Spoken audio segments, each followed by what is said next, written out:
अस्सलाम वालेकुम everyone, hope you are doing well. Welcome to Kishta smarter channel. Before moving to our video I would like you to look around और आप find करते हैं कि आपके आसपास कुछ ऐसे एम्प्लॉयज़ जो लीडर्स हैं, जो एकेडमिकली बहुत ज़्यादा स्ट्रॉन्ग है, जिनका आईक्यू बहुत अच्छा है, आप उनको इंटेलिजेंट बहुत कहते हैं, लेकिन स्टिल जो है वो they are not that much successful, वो सोशली फेमस भी नहीं है उस तरह से। लेकिन ऐसे लीडर्स भी आपको मिलेंगे जो कि एकेडमिकली बहुत ज़्यादा स्ट्रॉन्ग नहीं होंगे, उनका आईक्यू इतना ज़्यादा ब्रिलियंट नहीं होगा, but still they are very much progressing और सोशली भी they are very famous. So वो कौन सी ऐसी चीज़ है जो कि मतलब आपको मोर सक्सेसफुल बनाती है, वो कौन सी ऐसी स्किल है जिसको अगर आप मतलब लर्न करते हैं तो वो आपको जो है डिफ्रेंशिएट कर देगी अपने बाकी कुलीग से या एम्प्लॉयज़ से। So that is our today topic. So our today topic is impact of emotional intelligence on our career growth. So let's start. So let's understand what we mean by emotions.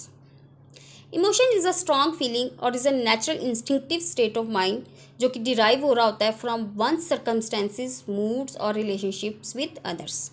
हम अपनी daily basis पे different तरह के emotions को experience करते हैं, like anger, happiness, joy, fears and many more. So now the question is why do we have such feelings. हम जिस भी इमोशनल स्टेट में होते हैं वो हमारे पर्टिकुलर एक्शंस को ना सिर्फ इम्पैक्ट कर रही होती है, बल्कि हमें जो है काइंड ऑफ फोर्स कर रही होती है, हमारा ये टेंशन जो है दिलवा रही होती है on the opportunities and threats and motivates us to engage with what matters. Like anger is there to fight against the problem, fear is there to protect us from the danger, surprise is there to focus on new situation. So good and bad both type of emotions are very important and this makes us human. But what we can do is that कि हम अपने उन emotions को किस तरीके से better utilize कर सकते हैं, जो कि हम अपनी वीडियो में आगे जाके देखेंगे. So next is intelligence. Intelligence is the ability to acquire and apply knowledge and skills. So after knowing emotion and intelligence, let's move to our topic, that is emotional intelligence. History की अगर बात करते हैं तो emotional intelligence का concept बहुत ज़्यादा famous तब हुआ जब डैनियल जे गोलमैन ने अपनी एक बुक लिखी 1998 में, that was working with emotional intelligence. और इसमें उसने इमोशनल इंटेलिजेंस को डिफ़ाइन किया. उसने कहा कि ये एक एबिलिटी है to manage both your own emotions and understand the emotions of people around you. So with the emotional intelligence ना सिर्फ आप अपने इमोशंस को आइडेंटिफाई कर सकते हैं, अंडरस्टैंड कर सकते हैं, बल्कि उनको पॉजिटिवली मैनेज कर सकते हैं और इसके थ्रू आप ना डिफरेंट चैलेंजेस को ओवरकम कर सकते हैं, आप बेटर कम्युनिकेट कर सकते हैं. और अगर आपकी इमोशनल इंटेलिजेंस की स्किल बहुत ज़्यादा हाई है तो ना सिर्फ आप अपनी इमोशनल स्टेट को अंडरस्टैंड कर सकते हैं, बल्कि आप दूसरों की भी इमोशनल स्टेट को अंडरस्टैंड करेंगे और ये आपको हेल्प करती है कि आप बेटर वे में इंगेज कर सकें, एम्पैथाइज कर सकें और इसके आउटकम बड़े ज़बरदस्त हैं. इससे आप ना सिर्फ आपकी कुलीग्स में या आपकी रिस्पेक्ट बहुत ज़्यादा बढ़ती है, बल्कि आप सक्सेस रेट आपका बढ़ जाता है और आप एक हेल्दी रिलेशनशिप मेंटेन करते हैं अपने कुलीग्स के साथ या अपने बॉसेस के साथ. सो एक चीज़ जो हमारे माइंड में आती है वो है कि ईक्यू और आईक्यू में क्या डिफरेंस है. IQ that is intelligence quotient, ये एक मैयर है of your ability to solve problems and think logically, जबकि emotional quotient is a measure of your ability to understand and manage your emotions and the emotions of people around you. IQ एक age तक develop होता है और उसके बाद वो fixed हो जाता है, जबकि ईक्यू को जो है वो हम वक्त के साथ साथ जो है थ्रू आउट आवर लाइफ हम लर्न कर सकते हैं. और ईक्यू की इम्पॉर्टेंस को अगर हम इस वीडियो में बता रहे हैं तो डजेंट मीन कि हम निगेट करें कि आईक्यू इम्पॉर्टेंट नहीं है. IQ is also very important. और अगर किसी पर्सन में आईक्यू भी ज़्यादा है और ईक्यू भी बहुत ज़्यादा हाई है तो वो पर्सन एक ग्रेट पर्सनैलिटी डेवलप करता है और उसकी सक्सेस के रेट बहुत ज़्यादा बढ़ जाता है, वो करियर में बहुत ज़्यादा आगे ग्रो करता है. So there are 4 fundamentals or cluster of emotional intelligence which are self awareness and self management, जो कि personal competencies में fall कर रहे होते हैं, and social awareness and relationship management जो कि social competencies में fall कर रहे होते हैं. So first and most important step of emotional intelligence is know your own feelings, because without knowing yourself you cannot understand the feelings of others. So identify your feelings, उसको label करें कि आप क्या feel करें, वो कौन सी situations या triggers हैं जिसमें वो फीलिंग आप जनरेट हो रही है, ठीक है. वो आपकी स्ट्रेंथ्स क्या हैं, आपकी वीकनेसेस क्या हैं, किन एरियाज़ पे आपने काम करना है. एक ऑनेस्ट लुक अपनी फीलिंग्स पर डालें और ये भी देखें कि आपकी उस इमोशनल स्टेट का आपकी टीम मेंबर्स पे क्या इम्पैक्ट जा रहा है. ठीक है। और एक चीज़ जिसमें आप बेहतर तरीके से अंडरस्टैंड कर सकते हैं अपनी इमोशंस को, कि अपने आप से इमोशंस को अलहदा करके उसको अंडरस्टैंड करें। लाइक दिस कि अगर आप ये कह रहे हैं कि you are angry but you can not be angry, you are not the emotion. आप ये कहेंगे you are angry because that thing doesn't happen according to your way.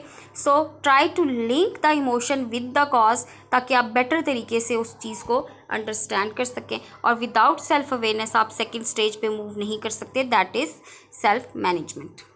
So next is self management. आपने understand कर लिया कि कुछ emotions जो हैं वो ऐसे जनरेट हो रहे हैं और उनके ट्रिगर्स भी आपने फाइंड आउट कर लिए, और वो इमोशंस जो है जिसमें आप अपना रिएक्शन दे रहे हैं तो आपकी इमेज को नेगेटिवली इम्पैक्ट करें।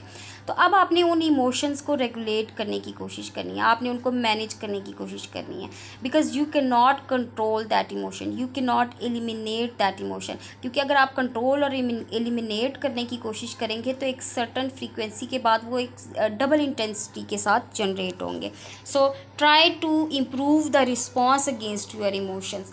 आप हमेशा learn to respond instead of react. अपने रिएक्शंस को कंट्रोल करें, अपने रिस्पॉन्स को बेहतर बनाएं, अपने आप से पूछें कि इस सिचुएशन में मैं किस तरीके से बेटर इसको हैंडल कर सकता हूँ। इस चीज़ की प्रैक्टिस करें, क्योंकि जब आपके अंदर एक प्रैक्टिस और एक चेक लग जाएगा तो आप हर सिचुएशन में रैशनली रिस्पॉन्ड करने की कोशिश करेंगे। एक इससे ना सिर्फ आपके अंदर एक मोटिवेशन आएगी अपने गोल्स को अचीव करने के लिए, बल्कि एक पॉजिटिव एटीट्यूड भी क्रिएट होगा और उसका इम्पैक्ट आपकी टीम पे भी जाएगा। और learn to empathize yourself, और ये देखें कि ये इमोशंस नेचुरली हैं, but the way you respond to those emotions it's very important and you have to learn to regulate and manage those emotions. So next is social awareness. Social awareness is the ability to accurately understand the emotions and concerns of other people. तो इसके लिए empathy बहुत ज़्यादा important role play करती है, ठीक है। Empathy क्या, ये एक एबिलिटी है कि जिससे आप दूसरों की वांट्स, नीड्स या व्यू पॉइंट्स को अच्छे तरीके से समझ सकते हैं। एम्पैथी के अंदर जो है एक्टिव लिसनिंग बहुत ज़्यादा इंपॉर्टेंट रोल प्ले करती है। आप ना सिर्फ आप दूसरों की बात को समझें, उनकी क्या प्रॉब्लम्स हैं, जजमेंटल ना हो फौरी तौर पर, और अपने बाइसेस को एक साइड पे रखें, और ना सिर्फ जो है लिसनिंग के थ्रू या उनसे क्वेश्चन, अपनी टीम से क्वेश्चन करें, उनसे फीडबैक लें कि उनकी क्या प्रॉब्लम्स हैं। और अगर फॉर एग्जांपल आपने किसी को एक असाइनमेंट दी है और उस पर्सन ने आपको येस भी किया, बट उसके फेस एक्सप्रेशन जो है वो are not going with the decision of yes, तो आप उससे पूछें कि क्या उसकी कन्फ्यूजन है, क्या उसकी प्रॉब्लम्स हैं। तो इस तरीके से आप अपनी टीम्स की को बेहतर तरीके से अपने साथ लेके चल सकते हैं, और ना सिर्फ आपका रिलेशनशिप उनके साथ बेहतर होगा, बल्कि आप एक बेटर डिसीजन मेकिंग भी कर सकते हैं। और यही वो चीज़ है जो आपको मोटिवेट करेगी, आपके साथ जुड़े हुए लोगों को भी मोटिवेट करेगी, और वो बेटर वे में प्रोडक्टिविटी देंगे और चैलेंजेस को फेस करेंगे। Next is relationship management. Relationship management is the ability to inspire, influence and develop relationships with other. जब आप दूसरों के पॉइंट ऑफ व्यू को सुनेंगे, आप दूसरों से फीडबैक लेंगे, आप उनको इंक्लूडेड फील कराएंगे, तो आपकी ना सिर्फ अपनी टीम के साथ रिलेशनशिप बेटर होगा, बल्कि आपके पॉजिटिव एटीट्यूड की वजह से बहुत सारे लोग आपसे इंटरेक्ट करेंगे, और आप जो है आप अच्छा रिलेशन डेवलप कर सकते हैं बाकी कोलीग्स के साथ. So practicing emotional intelligence fundamentals or checking on your emotions is not a one-time exercise. You have to do it on daily basis, because it greatly impacts on your decision making skills, your relationship management skills, and even on yourself, the way how you manage your assignments. So इसके लिए ये है कि एक table है जिसे आप better way में आप अपनी इमोशनल एनर्जी जोन को आइडेंटिफाई कर सकते हैं, और अकॉर्डिंगली जो है वो अपनी असाइनमेंट्स को मैनेज कर सकते हैं. Emotional energy zones have been divided into 4, that is performance, recovery, burnout and survival. तो अगर आप इन जोन्स को बेटर तरीके से अंडरस्टैंड करते हैं तो आप अपने टास्क को उसी तरीके से अरेंज कर सकते हैं, और आपकी परफॉर्मेंस बहुत ज़्यादा बेटर होगी.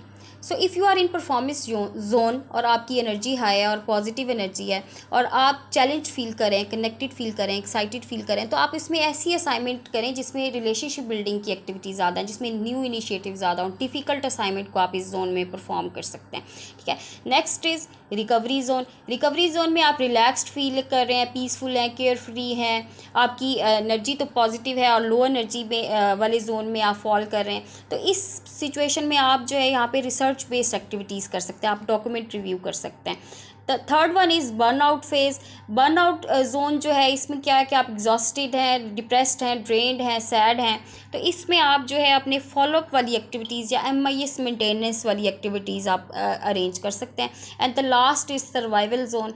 इसमें आप स्ट्रेस्ड आउट हैं, फ्रस्ट्रेटेड हैं, एंग्शियस हैं या एंग्री हैं, इसमें आप कोई काम नहीं कर सकते because you will just waste your time. तो टेक अ ब्रेक और गो टू स्लीप, बट जो है इसमें आप मतलब ज़्यादा परफॉर्म नहीं कर सकते। तो जब आप अपने इमोशनल एनर्जी जोन की अवेयरनेस होगी और अपने टास्क को अकॉर्डिंगली अरेंज करेंगे तो आप बेटर आउटपुट इससे आपका जनरेट होगा। So one thing you must remember that कि इमोशनल इंटेलिजेंस का मतलब हर चीज़ ये नहीं है कि आप हर वक्त जो है टची फील ही रहें या आप हर वक्त नाइस फील करें या आप जो है बीइंग इमोशनल ना हो, बल्कि इसका मतलब ये है कि आप अपनी ऑनेस्ट रहें, आप अपनी फीलिंग्स के और दूसरों की फीलिंग्स से अवेयर रहें, और it's about being smart with your emotions. So at the end of the video I would just like to say कि अगर आप इमोशनल इंटेलिजेंस की स्किल को लर्न करते हैं और आपका IQ भी अच्छा है, तो जैसे कि हमने पहले कहा कि आपके ग्रोथ के चांसेस बहुत ज़्यादा बढ़ जाएंगे। तो self awareness, self management, social awareness और रिलेशनशिप मैनेजमेंट की स्किल्स को अपने अंदर डेवलप करें, ताकि आप जो है ना सिर्फ अपने आप को अंडरस्टैंड करें बल्कि आप अपने साथ वाले लोगों को भी अंडरस्टैंड करें। It will help you out in a better decision making in relationship management. Thank you very much.